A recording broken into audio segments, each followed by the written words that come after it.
దేవునికి స్తోత్రం. ప్రియమైన సహోదర సహోదరులకు శుభాభివందనములు. ఈరోజు దేవుని వాగ్దానము కీర్తనలు 119 అధ్యాయము 101 వచనం. నేను నీ వాక్యం అనుసరించినట్లు దుష్ట మార్గములన్నిటిలో నుండి నా పాదములు తొలగించుకొనుచున్నాను. చూడండి, ఎక్కువ శాతం మంది ఉద్యోగంలో కానీ, కుటుంబంలో, వ్యాపారంలో ఇలా అనేకమైనటువంటి విషయాల్లో ఎన్నెన్నో నిర్ణయాలు తీసుకుంటూ ఉంటారు కదా. మరి ఒక మంచి నిర్ణయం తీసుకొని నేను ఎలా చేయాలి, ఇలా చేస్తే నేను ఇంకా ముందుకు వెళ్ళడానికి అవకాశం ఉంటుంది, నేను ఇంకా అభివృద్ధి చెందడానికి దోహదపడుతుంది అని చెప్పి ఆ నిర్ణయాలు తీసుకొని ఆ నిర్ణయాల ప్రకారము నడుస్తూ ఉంటారు.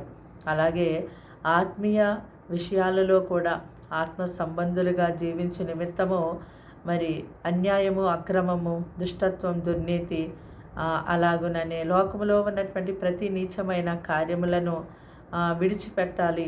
పాపంతో, శాపంతో ఇక నేను జీవించకూడదు.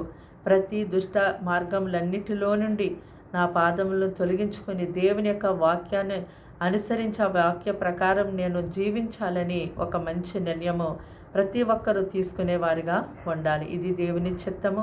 కాబట్టి లోకముతో నడిచేవారు దేవునితో ఎప్పటికీ నడవలేరు. మరి దుష్టత్వము నుండి నీవు మళ్లించబడితేనే ప్రభు నిన్ను ఆశీర్వదిస్తారు. ప్రార్థన. దేవానికి వందనాలు, స్తోత్రాలు, స్తుతులు చెల్లిస్తున్నాం తండ్రి. ఈ సమయమందు ప్రభు మాటలు వింటున్న నీ ప్రజల్ని మీ శిలువ రక్తముతో కడిగి పరిశుద్ధపరిచి పవిత్రపరచండి. మంచి నాయన ప్రభా కాపుదల వారికి ఇవ్వండి. నాయన వారిని ఎంతో నీ కొరకు జీవింపచేయండి.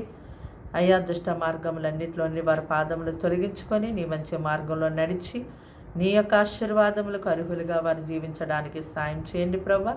అలాగే నీ కృప చేత నడిపించండి. వారి కుటుంబాల్లో సమాధానం, శాంతినివ్వండి. వారి పిల్లల్ని మీరెంతో కాచి కాపాడండి. అయ్యా, ఈ దినమంతా పగలు రాత్రి నీ సన్నిధి ఇదిగో నీ బిడ్డలందరికీ బహుబలంగా తోడుగా ఉంచి నడిపించమని, నీ కొరకు వీరిని గొప్పగా జీవింపచేయమని యేసు నామములో ప్రార్థన సమర్పించి వేడుకున్నాం ప్రియ పరలోక తండ్రి.